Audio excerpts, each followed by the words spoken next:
proud. So thank you all very much for being here this evening, and welcome to our forum on democracy and elections in Kenya. We're very pleased to have three extremely knowledgeable people with us presenting this evening, two of them experts in their specific discipline in building sustainable democracies, and a professor who, from his unique perspective as a native Kenyan, will moderate their discussion. My name is Orland Kringstad. I'm the Executive Director of the Oslo Center for Peace and Human Rights, U.S. Foundation, and my role with the Oslo Center is to build capacity for the Oslo Center in Norway, specifically for their international mission. I'll say a few more words about the Oslo Center Foundation and the Oslo Center Norway in a few minutes. But I want to say at the outset that while we're specifically discussing Kenya tonight, we're also shining a light on the process for nurturing fragile democracies into robust, sustainable democracies, which is the primary role of the Oslo Center for Peace and Human Rights. We're also exploring challenges to building sustainable democracies, specifically on dangerous speech, hateful rhetoric that can derail the process of building a sustainable democracy.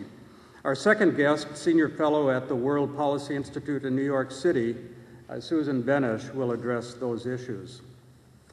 The Oslo Center for Peace and Human Rights was founded in 2006 to promote democracy, human rights, and interfaith and intercultural dialogue by the previous Prime Minister of Norway, Kjell Magne Bondevik. The Oslo Center over the past 6 years has refined their focus toward support for emerging democracies in fragile nations. Human rights and dialogue, the other core strengths of the Oslo Center, are also necessary pillars for sustainable democracies. Oslo Center currently works in Kenya, Somalia, Afghanistan, and Sudan, and several other nations as well. From the Oslo Center website, I'd like to read. The Oslo Center believes that supporting new and emerging democracies is an effective way to promote peace and human rights. The objective of this program is to help build stronger democracies based on power sharing, coalition building, and respect for democratic rights. For democracy to deliver and meet the expectations of the people, effective policies for sharing wealth, poverty reduction, and income generation are necessary. We must also recognize that the relationship between the state, the private sector, and civil society are key factors in whether a nation is able to create and sustain equal opportunities for its population. Over the last decade, democracy has attained unprecedented advances in the international community. Though it is easy to talk about democracy, practice is what matters. Building democracy is a slow and painstaking process which demands a true commitment from local politicians as well as the international community. The Oslo Center Foundation was established in 2008 to assist in building capacity for the Oslo Center Norway. Our support for Oslo Center is in the form of value-added local to global programs and developing funding sources for those programs. During the past 3 years, the Oslo Center Foundation has built relationships with government as well as non-government organizations, universities, community organizations, and foundations, all which serve as collaborative partners for both organizations.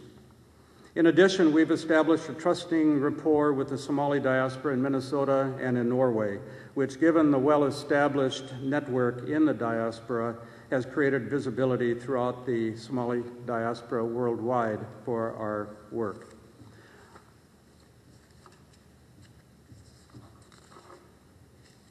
I also want to say a few words about the University of Minnesota Humphrey School's Center for Integrative Leadership, since I'm a leadership fellow there this academic year.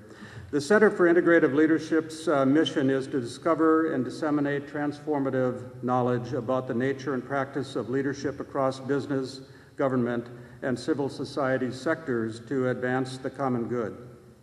The vision is to be world-renowned for effectively engaging individuals and organizations in the discovery and dissemination of transformative knowledge about integrative leaders and leadership that promotes innovative, responsible, and effective solutions to cross-sector challenges locally, nationally, and globally.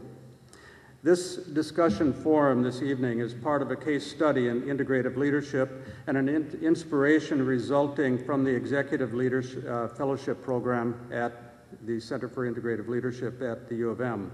The dual deliverable is hopefully a report that is prepared for students and faculty that can be used by the students and faculty in the future, but more importantly, a vital collaboration between two NGOs now working together in Kenya for the common cause of effecting fair, nonviolent elections in Kenya in March next year. The intent is to integrate the leadership of several actors working in common areas of engagement from different academic disciplines, but in the same arena, working for a common goal. Building a sustainable democracy in an emerging nation or nation in transition requires many disciplines and varied expertise, but they must work in concert to be successful. We believe that universities must look at how they can develop and produce leaders who understand in a macro sense the integration of disciplines required to lead a nation through the transition to democracy. Our speakers this evening are examples of effective solutions to global cross-sector challenges. The Oslo Center is engaged in Kenya for the second time in 5 years to assist in the election process. 5 years ago, they were in Kenya to mediate between the political parties and factions to stop the violence which was breaking out following the election. This year, the Oslo Center is in Kenya to help prepare for elections to ensure that violence does not break out again next year. The senior Oslo Center project leader in Kenya is Bjarte Toro. Mr. Toro has more than 30 years experience in democracy and political party development in countries such as Estonia, Latvia, Lithuania, Russia, and Bosnia-Herzegovina. Mr. Toro joined the National Democratic Institute in 2001 and directed NDI's programs in Kenya for 8 years. He also extended his expertise to NDI's democracy support programs in Somalia and southern Sudan. Bjarte also joined the Oslo Center last year as in-country director for Kenya, Somalia, and Afghanistan.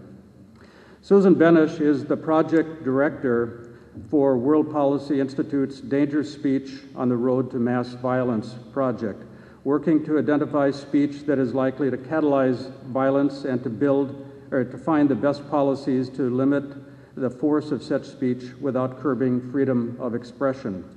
This work began in February 2010 as a pilot project for the UN Special Advisor for the Prevention of Genocide and has been extended into 2013. Ms. Benish also teaches advanced international human rights at American University's School of International Service. She's taught human rights and refugee law at Georgetown and Princeton and has lectured at schools including Yale, Duke, Johns Hopkins, Virginia, Humboldt University in Berlin. A human rights lawyer trained at Yale, she also worked for the Center for Justice and Accountability, Amnesty International, and the Lawyers Committee for Human Rights. The stage is set for tonight's discussion. Susan Benish and Bjarte Toro have begun collaborating in Kenya. And with success, this will be a model for work in Somalia and other nations in a democratic transition. Moderating this evening's discussion is Dr. Angeluki Mwaka. Dr. Mwaka is the Swahili teaching specialist at the University of Minnesota. He is from Kenya and holds a BA in Swahili and Arabic from the University of Nairobi, an MA in Arabic from the University of Khartoum, and he keeps well informed on political and cultural developments in Kenya and actually plans to spend the summer there this summer in 2012. Moderated by Mwaka, as he's asked me to address him, will guide the presenters through the turbulent days prior to and following December 2007 election, the path to healing, and the current situation leading up to the elections in 2013. They will also briefly discuss the impact on the region if violence breaks out again. My Somali friends know that I like to talk about the book Promise of America by Professor Odd Lovell of retired from St. Olaf College, which chronicles the immigration of the Norwegian people from Norway to the United States. America was here as a promise for my parents and grandparents, as it was for many of our forebears. But there also needs to be other promises as well. The promise of Kenya, the promise of Somalia, the promise of every other nation on earth for peace, for human rights, and for prosperity in a democratic state. Make no mistake, if the outcome of the election in Kenya next year again causes a breakdown in dialogue and violence ensues, the effect will be profound not only in the entire Eastern African region, but here in Minnesota, the USA, all of Africa, and the rest of the world as well. I'm very pleased to announce also that Kenya's ambassador to the United States, Elkanah Odembo, will visit us this evening. He'll come in about an hour, coming from another event, a Books for Africa event. And so he will join us. He will comment on the discussion tonight, and will give closing comments as well. Mr. Mwaka will introduce him more formally after he arrives. So with that, we're going to show a brief video clip, and then we'll welcome Angaluki Mwaka, Susan Benesh, and Bjarte Toro for this evening's forum. Thank you very much.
Armed troops and police confronted the crowds, choking them off with tear gas.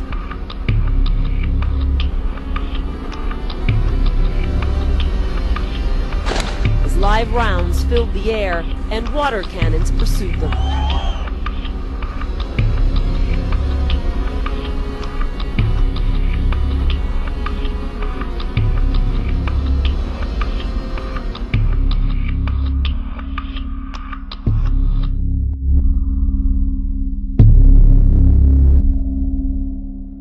In nearby Nakuru, the lawlessness continues. Houses continue to be torched as armed youth run amok.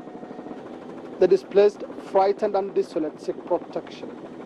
Here, hundreds of families have sought refuge in a church. It cannot accommodate them all, and many have to live in the open. The Kenya Army deployed to quell the violence tries to help some of the displaced get away from the misery.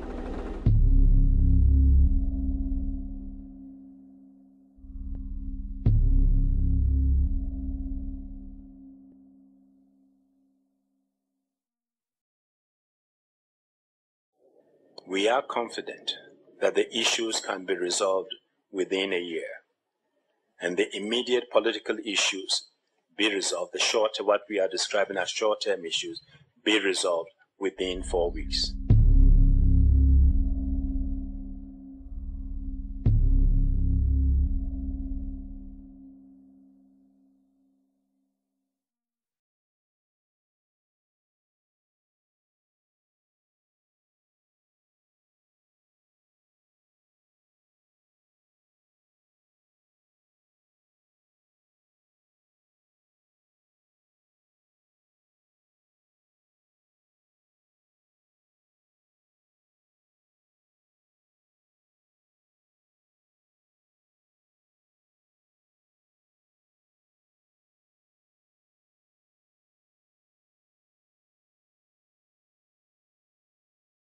I was born and raised in Kenya, where I went to school, completed my first degree at the University of Nairobi before going to the University of Khartoum to study Arabic at a master's level. And then I went back to Kenya to teach Arabic at the University of Nairobi, and came here to the US to study for graduate studies at UCLA in California. After my studies at UCLA, I taught at Indiana University, Stanford University, before coming to the University of Minnesota, where I currently teach Kiswahili at the University of Minnesota here in Minneapolis. I am in constant contact with friends and family in Kenya. I follow political, social, and economic developments there. I am interested in what is going on there, what is happening in my country, and I am one of the Kenyans in the diaspora who would like to see positive change in our country, and I am trying in my own way to make a positive contribution to this situation. I think that an opportunity such as the one that has been presented to us by the Oslo Center to reflect on what is going on in the country and explore together ways of ensuring that our next elections are free, fair, and even more importantly, non-violent is one way of us accomplishing this goal. So I will let my colleagues here introduce themselves, and then we'll move on to the next segment, where we will look at some of the factors that precipitated the 2007-2008 situation, and then from there we will also examine the current situation and what is being done and what can be done to avert any violence at our forthcoming elections, which are slated for March 2013. I am an international human rights lawyer by training. I began working in the refugee field and then have moved more recently into the daunting but irresistible field of prevention of mass violence. You know, we have been saying now for so many decades that familiar phrase, never again, but we don't really have very detailed tools for carrying out that aspiration. It was in part because of the genocide in Rwanda that I began to think about one specific possible tool for prevention of mass violence, and that is the factor of inflammatory speech. There is a certain type of inflammatory speech that seems to take place before eruptions of mass violence, and I began to get the idea, both as a scholar and as an activist, that if one could identify particular traits or characteristics of a certain kind of speech that tends to catalyze violence, that tends to contribute to social process, a conditioning of populations so that they will tolerate or even take part in violence, then perhaps that would provide an opportunity to at least diminish such violence by interfering with this process. As soon as I say that, I must hasten to add that any kind of interfering with speech raises immediately goosebumps for someone like me as a human rights person, because of the tremendous importance of freedom of expression. So I insist that that at least with regard to my own research, I must continually maintain a double focus. On the one hand, attempting to identify and to describe some subset of hate speech, some special category which I describe as dangerous speech. This is a kind of inflammatory speech, which, as I've said, seems to contribute to catalyzing violence.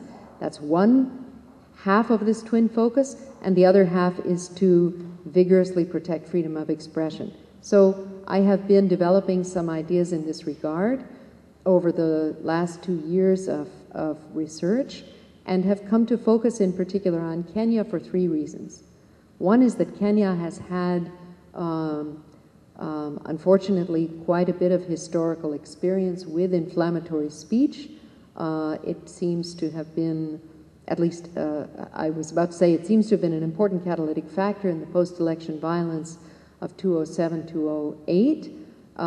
In any case, there was an enormous amount of inflammatory speech in Kenya, both in public discourse and even on the web and over SMS and so forth in 2007, and even in previous episodes in recent Kenyan history, there have been memorable examples of inflammatory speech. That's one reason why I'm particularly interested in Kenya. A second reason is that Kenya has turned itself into something of a laboratory for efforts to deal with inflammatory speech, and after these brief introductory remarks, I'll be happy to discuss those in more detail if you are interested. And the third reason why I am particularly focusing on Kenya now is the upcoming election in March of 2013, which hopefully gives us all an opportunity to, as our moderator has said, to try to play some, albeit very small, role in attempting to make sure that those elections are peaceful. So a little bit further along, I'll be happy to discuss my ideas in more detail, but that will perhaps explain a little bit more why I'm here. With that, I'll pass on to my co-panelists. Thank you very much, and good evening, ladies and gentlemen. As you heard from the introduction, I have had the journey of being a politician for 32 years. So I have been walking the corridors of politics since I was 16 years old. And then for the last 20 or more years, I have been given the opportunity to work in young, upcoming, emerging democracies in different parts of the world. In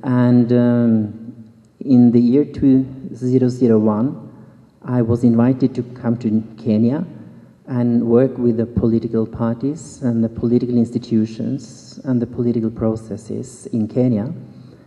So I was there when it all happened in the elections of 2002.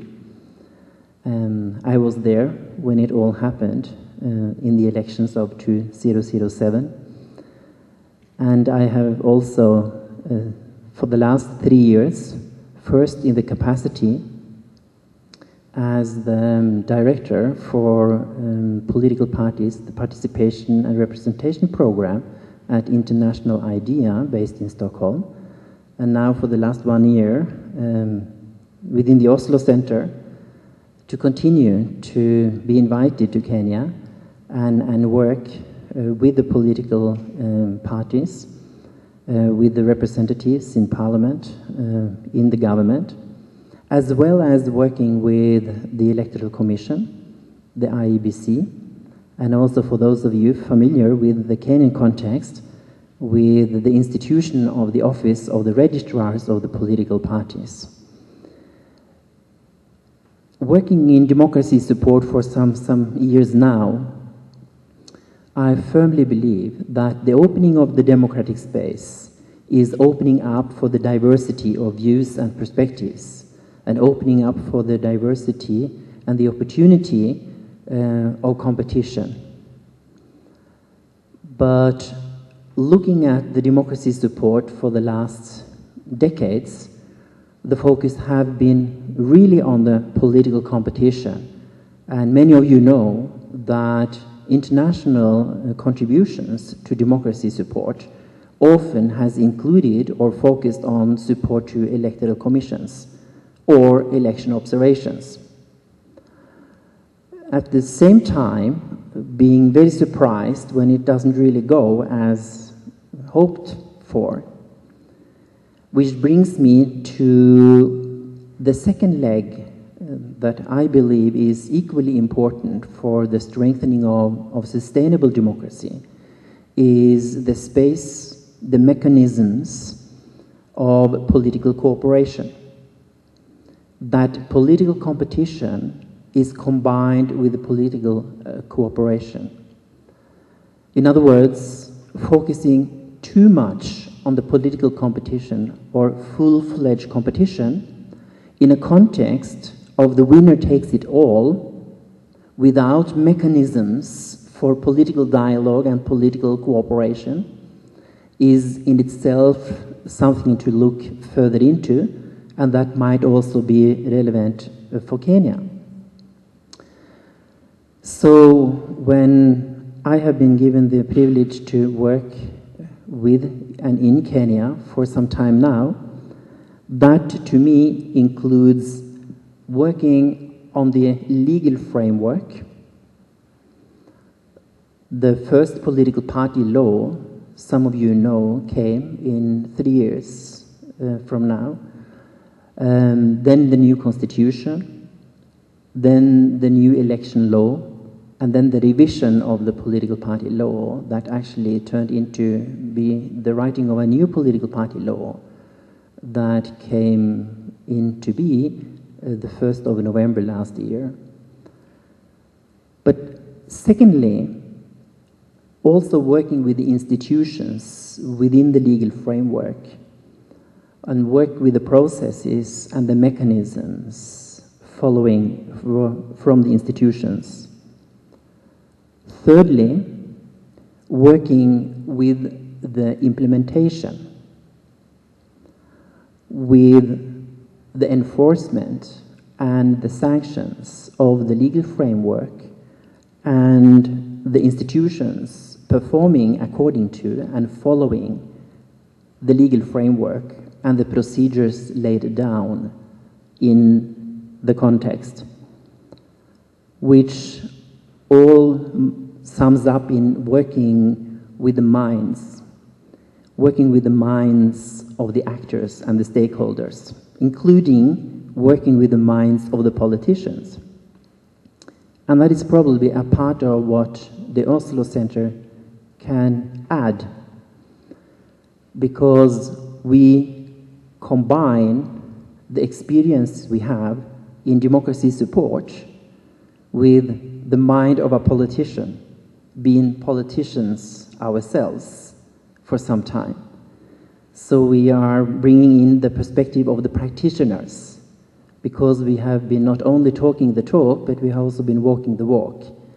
And we are trying to bring both into whatever little contributions that we are trying to make, including Kenya. So with these very few remarks, I would be happy to then share with you my observations of the 10 years that I have been working in Kenya. Thank you very much, Susan and Biarte, for your brief but definitely provocative remarks. I would like us to move on to the first segment of our discussion, which will focus on the events preceding the 2007 elections and the subsequent violence. But before I proceed on that, I just want to draw your attention to the fact that our Honorable Kenyan Ambassador is now in the audience with us, so we will be introducing him formally in a moment. Now, to really put in perspective what transpired during the 2007 general elections in Kenya, we probably want to step back a little bit, examine the history of Kenya, our colonial experience, what the colonial experience bequeathed us, and how this shaped the political future of Kenya. As most of you will remember or know, Kenya was a British colony until 1963, when we regained our independence. It was actually part of the British colonial policy to divide and rule their colonies. And what that essentially meant was setting one community against another to ensure that while these communities were busy fighting each other, they didn't pose any threat to the British colonial rule. This is a situation that we inherited from the British even after independence, in the sense that politics was really along ethnic lines. But as I'll be pointing out a little later, this was mostly a facade that was used by politicians. But at the root of our political challenges really is the class struggle. After independence in 1963, our first president, Mzee Jomo Kenyatta, felt he could actually capitalize on the system he had inherited from the British to secure his position. So the systems and structures that were bequeathed to us by the British essentially were perpetuated by the Kenyatta administration. And in the first few years of our independence, some of our radical political leaders were of the view that we had only gained or regained independence in name, but not really in practice. It was very much like replacing a British administrator with a Kenyan administrator without really making any difference in the substance of the system that we were embarking on after independence. Now, one strategy that Kenyatta used after he was elected our first president was to ensure that we only had one political party in Kenya.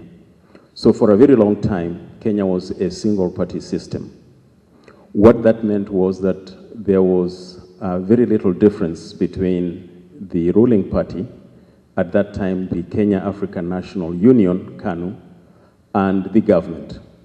The party policy was essentially government policy, and government policy was essentially party policy. Kenyatta eventually died in 1978, but I must point out that as a primary school, or actually secondary school student then, personally, I could not imagine the death of Kenyatta. And I'm sure there are a lot of Kenyans who thought the way I did. We thought Kenyatta was our president forever and he was never going to die. When he died in 1978, everybody was taken by surprise. There were absolutely no succession plans. There was no succession system. So when he died, actually for a couple of hours, Kenya operated like it had no president. His vice president, who was supposed to succeed him in such a situation until elections were conducted, Daniel Arap Moi, resisted ascending to the throne because he just, like any other Kenyan, he just wasn't prepared for this kind of situation. Now, there are some very powerful politicians around Kenyatta who believed that it was their right to lead Kenya. It was their right to decide who should hold what position in Kenya. And given Moi's apparent weakness, they thought he would just hold power for the 90 days that he was mandated by the Constitution to do so, and then they would push him aside. Unfortunately for them, when Moi took over, within a matter of days, he turned out to be probably much more powerful, probably much more forceful than Kenyatta. When Kenyatta was in power, although we had a one-party system, it was a de facto one-party system. It was not a de jure one-party system. When Moi took over, however, he actually he instituted a constitutional change to make Kenya a one-party system by law.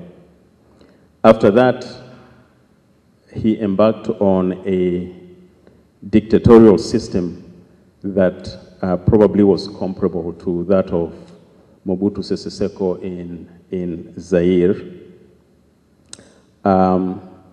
I was just telling my colleagues here before we came up here that soon after Moi took power, the government enacted a law that made it a crime to imagine, think, or contemplate the death of the president. My feeling is that that law is still on the books. I don't know if it has been repealed under this new constitutional dispensation, but it was illegal. It was a crime for you to imagine the death of the president. And this is how powerful Moi became between 1978 and especially 1992. However, in 1992, there emerged a lot of democratic movements which were pressing Moi to liberalize Kenyan politics. At that time, there was generally a wind of change blowing across the whole world, and despite Moi's resistance, Kenyans, with the support of their friends, were able to force Moi to open up the political space. And for the first time, we had a multi-party election in 1992. Unfortunately, Moi, well, he eventually referred to himself as the professor of politics, and a lot of actions actually proved him right. A lot of his actions proved him right. When 1992 came, he argued that that was the first time we were having multi-party elections, and although at that time the parliament had just enacted a new law that placed a term limit on the president's term of office, Moi argued that because the law was being introduced that year, he qualified to run again, and he went on to run and win. He won largely because everybody in Kenya was so disenchanted with his leadership, that we knew whoever ran against him would beat him. Now, because of this situation, because of this expectation, every senior politician in Kenya wanted to be the next president. So we had easily 10, 15 presidential candidates running against Moi. Again, true to form, anybody who stepped forward to register a new political party, not only did Moi allow him, but he supported him or her. So by the time we were getting to the elections in 1992, we had at least 50, 60 registered parties, at least 15, 20 fairly strong political parties. What that meant was all votes against Moi were shared among the other 14, 15 political parties, and that enabled Moi to sail back with very little effort. He repeated this feat in 1997, but by that time I think the opposition was coming to senses and realizing that as long as they were competing with Moi as fragmented forces, they were never really going to dislodge him. So in 2002, which was actually the last time Moi was constitutionally allowed to be in office, all opposition came together. They formed a major coalition, fielded one presidential candidate, Mwai Kibaki, and that way they were able to defeat Moi. Unfortunately, just like the situation had been in 1992, when all those aspiring to unseat Moi ran against him, in 2002, a lot of leaders believed they only needed to get rid of Moi and his ruling party, and then they would have the chance to take power. So the coalition that dislodged Moi from power in 2002 did not last long.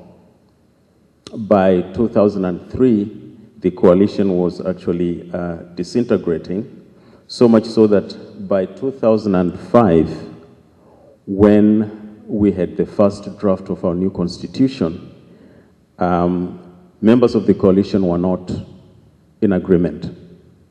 So it became very difficult to pass the new constitution because of these internal disagreements within the coalition. The 2007 elections came right on the heels of the 2005 constitutional referendum, in which the President Mwai Kibaki led one group of the coalition to support the new constitution, and Raila Odinga, who was a senior member of that coalition and currently our Prime Minister, led another part of the coalition to oppose the new constitution. Now, the question is, did Kibaki and his wing of the constitution, the coalition, support the new constitution because they believed it was good for Kenya? And did Raila Odinga and his part of the coalition oppose the constitution because it was bad for Kenya? Unfortunately, the answer is no. The constitution only provided ground for competition between the two factions.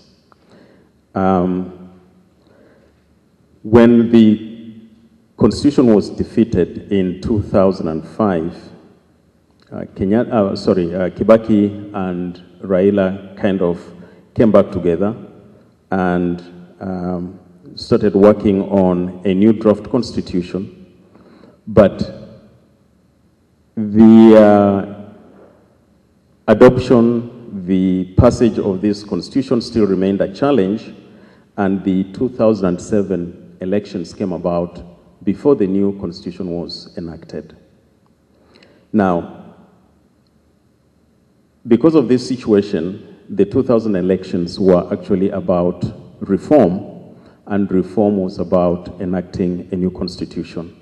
The key part of that new constitution was really reducing the powers of the president, because the president had just gotten so powerful, unbelievably powerful, that I remember when I briefly worked for the Ministry of Foreign Affairs, no senior officer in that ministry could hire or fire a sweeper, because you didn't know the connections that sweeper had with the office of the president. And if you were a minister and decided that your sweeper was inefficient, your sweeper was not doing a good job, so you should just fire him or her, the chances were very good that you'd be receiving a call from the office of the president the following morning. So everybody in Kenya focused on trimming down the powers of the president and preferably strengthening constitutional, or creating and strengthening constitutional institutions. This has been the focus of the new constitution, which was fortunately passed overwhelmingly in 2010. But what I wanted us to reflect on is how these events from the colonial experience through the Kenyatta administration, the one-party system, the Moi administration, and then the sheer greed for power when all these political leaders were struggling to dislodge Moi from power, how all this played into the 2007 elections and the violence that followed after that. Now, I would like my colleagues here to share with us their perspectives on this, and then we will move on to another section before we invite questions from the audience. If I may share some of my observations, I do so acknowledging and appreciating that the time only allows us to touch on some few observations, because it was a very multifaceted context back in 2007. But let me try to follow the same structure which I already shared with you. And my first observation is that as we approached 2007, the legal framework had not really changed a lot. We still had the same constitution. Although we had a referendum, we still had the same constitution approaching the election.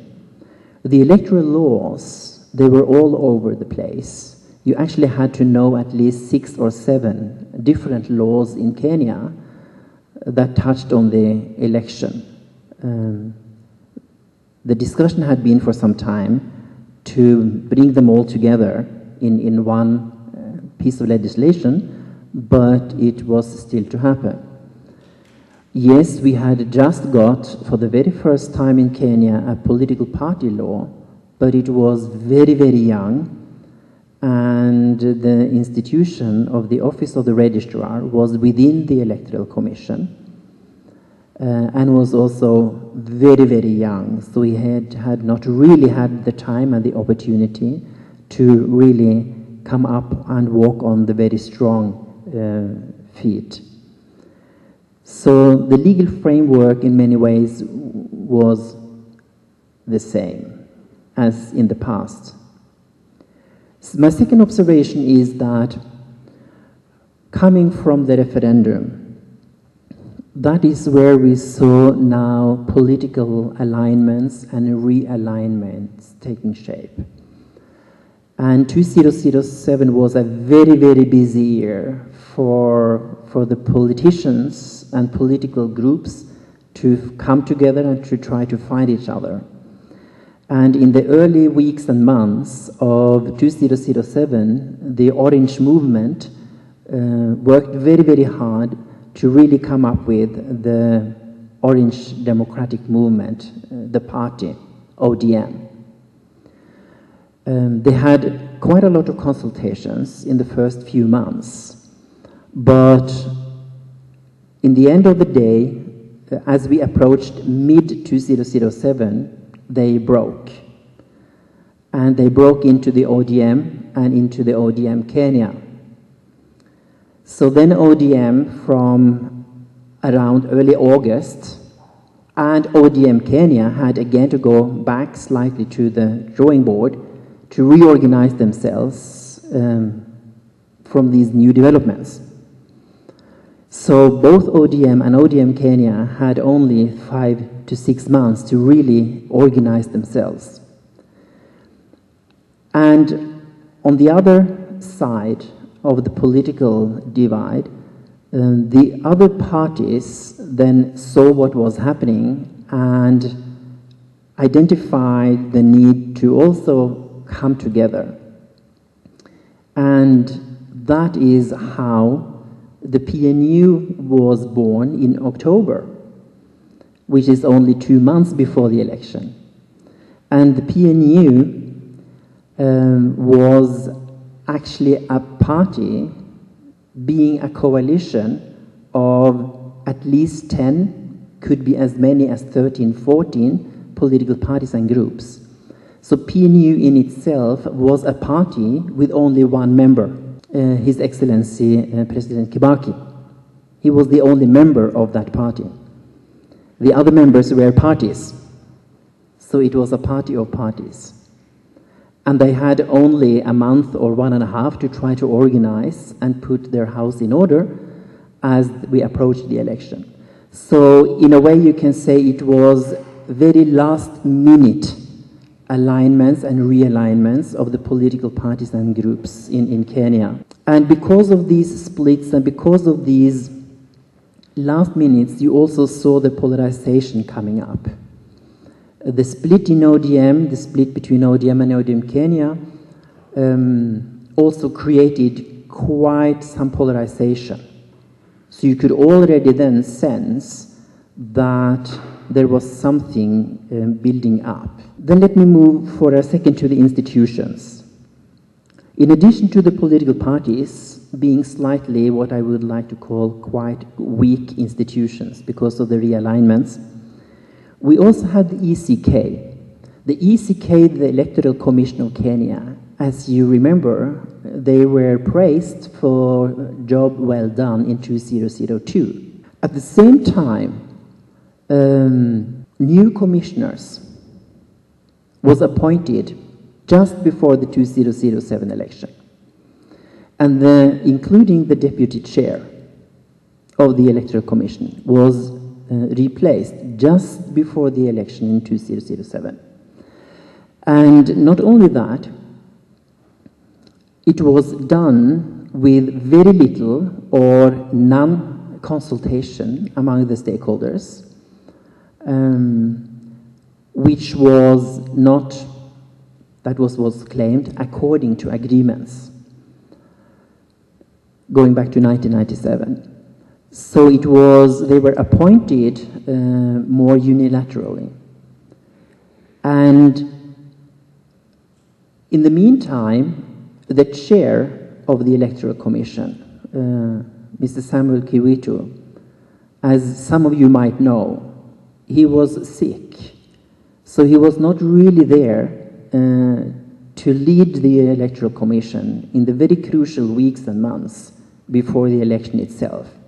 He came back into his office a month or so, or maybe even less, before the election day itself. And the international community and many other stakeholders had put a lot of faith into the ECK. But looking back, maybe the question is, did we put faith in the institution or did we put faith in the person? Had we personalized the institution or had we institutionalized the Electoral Commission? As already said, the one in charge of the implementation of the political party legislation was very new and had not really come up and running. So that was another very weak institution. In election, domestic observations might play a very important role. But the domestic observation mechanism in Kenya in the run-up to the 2007 faced a lot of challenges. They had very, very big challenges even to come together.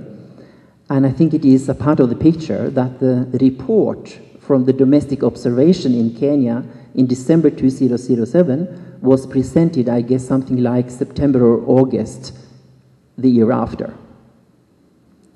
So I think that is a picture of what actually was the dynamics surrounding the domestic observation mechanism.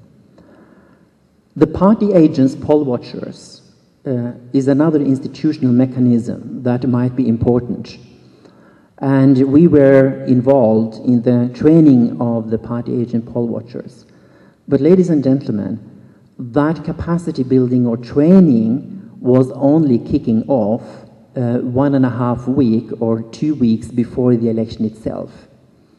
And it was already happening in an environment where there was a lot of misunderstanding and suspiciousness that had grown. So when I traveled and all over Kenya these last 2 weeks, working with the different party representatives and party agents, I could seriously sense that not all was well. Not all was well. I could also sense the same, unfortunately, as I visited the party headquarters. Something was moving in the last 4 to 5 weeks before the election.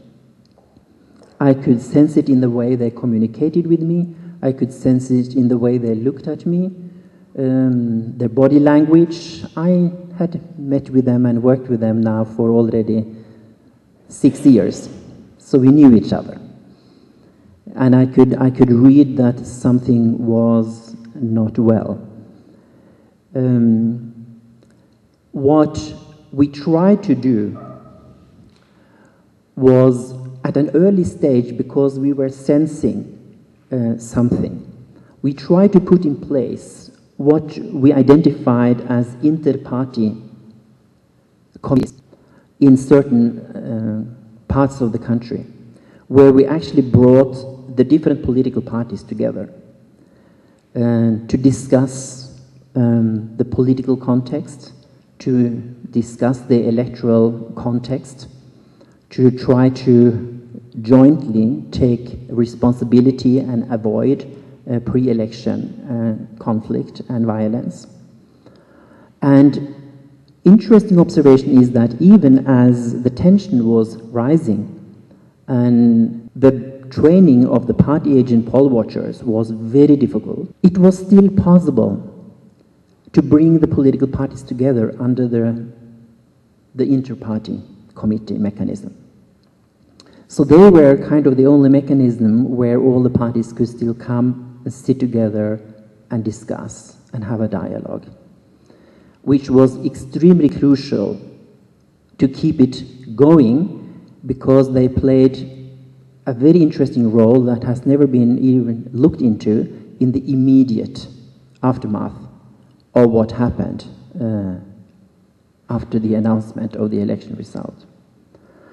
The second, what we had tried to do is that already in January 2006, that is almost 2 years before the election, some of us with the National Democratic Institute worked with all the parties in preparing for any possible scenario post-election where there was a need for political cooperation mechanisms. Little did we know the complexity and the outcome. But what is not really known to many is that all these political parties and their leaders had been, for the last 2 years, participating in a program on the preparedness for working together, cross-party, if the context so required. On the policy issue, you're right. My observation is that the policy issue was the Constitution and the new Constitution. And the question on the agenda was primarily on the devolution of powers and what that would or should look like. If you really try to analyze the 2007 pre-election, what other issues was really there on the agenda? I'm still looking around and I can't really see there was very, very much on the political focus. And we also could observe there were so many indications that the 2007 election would be a very close race. A very, very close race. We could see it coming, which was very, very different from the environment we had in the run-up to the 2002 election. So did we really prepare for the scenario of a close race? Let me also mention another observation, and that is the party performance within the party nomination, identifying their candidates to run on the party tickets. The party nomination for a number of the political parties did not follow even their own internal party nomination rules and procedures.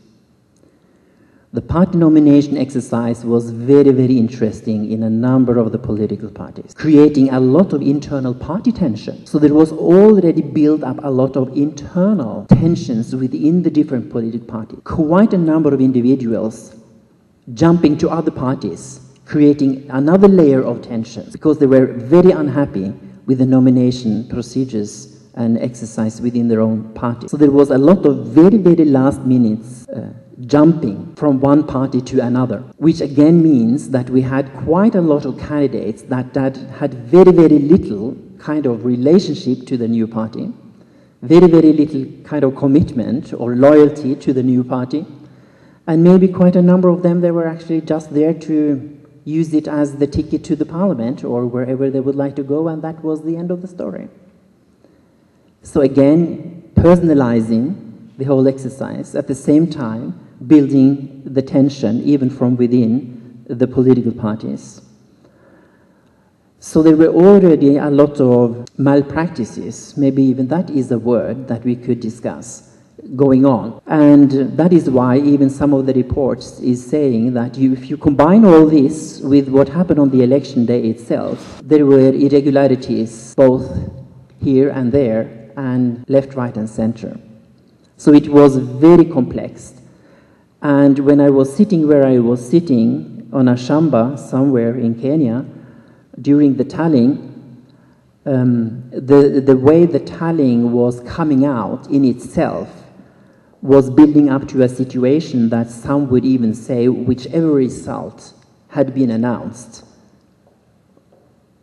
we were in a very, very difficult situation. Very, very difficult situation. And in the middle of all that, these inter-party political parties committees, they started working immediately.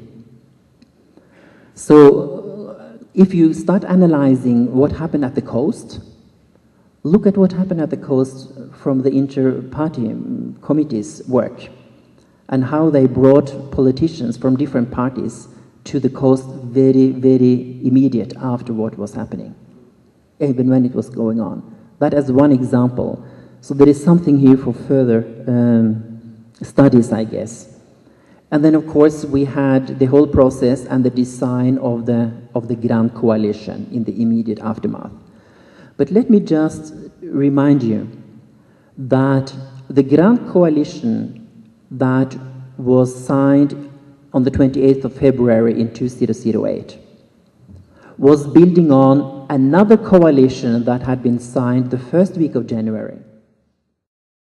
As we moved out with the signing of the agreement on the 28th of February, we had political institutions that was actually a member of a coalition, that was a member of a coalition, that was a member of a coalition. So that was the situation we had as we approached March. I could share many more observations on what happened during these days. That has been a challenge all the way and that is still with us, but let me stop there and then I can rather respond to any questions.